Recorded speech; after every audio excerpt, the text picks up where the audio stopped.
Now, to break this out into actually the individual companies themselves, because it is varied within these tiers as well.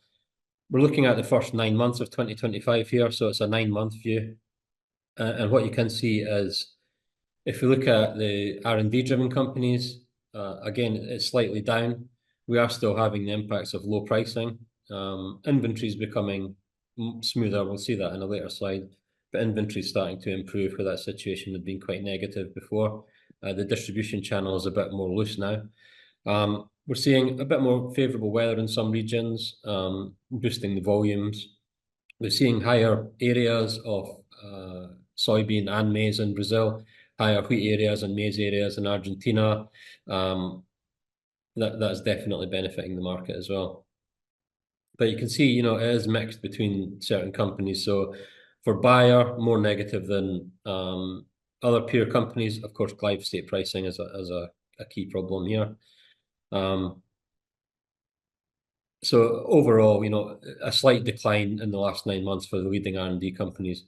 For the major generics, actually a bit more positive. So again, coming from what I talked about in the grower incomes and economics of production are definitely under pressure. So we are seeing the generic side of the industry outperform the R&D driven side. For Japanese companies, actually up as well in local currency terms.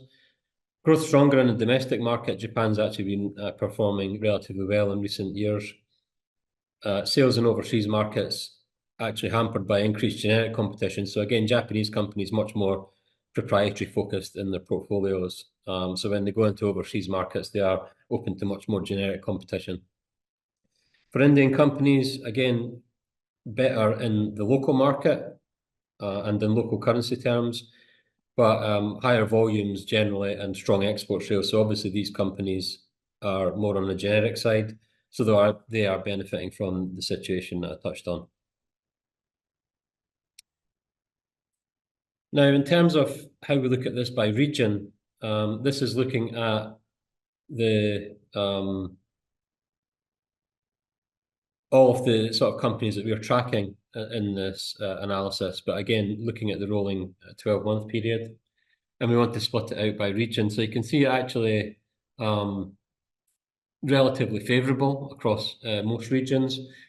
And again, what we're seeing is definitely a stabilisation in agrochemical pricing. We're seeing improved weather in a lot of countries. We're seeing increased areas of key crops in a lot of regions as well. We are seeing the alleviation of the inventory situation, which is definitely benefiting company sales. However, still issues around currency, generic competition, which holds back price improvement.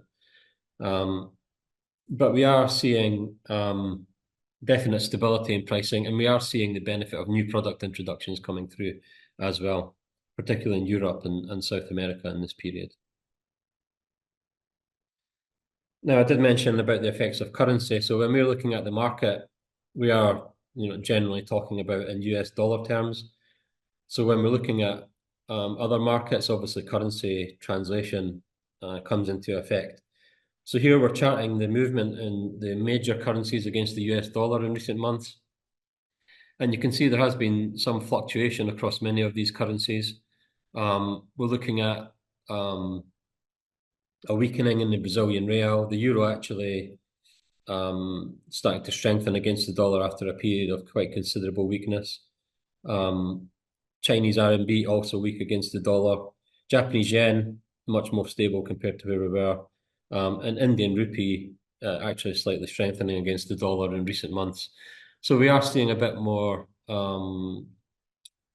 switch into a stronger dollar than what we have had in the last few months.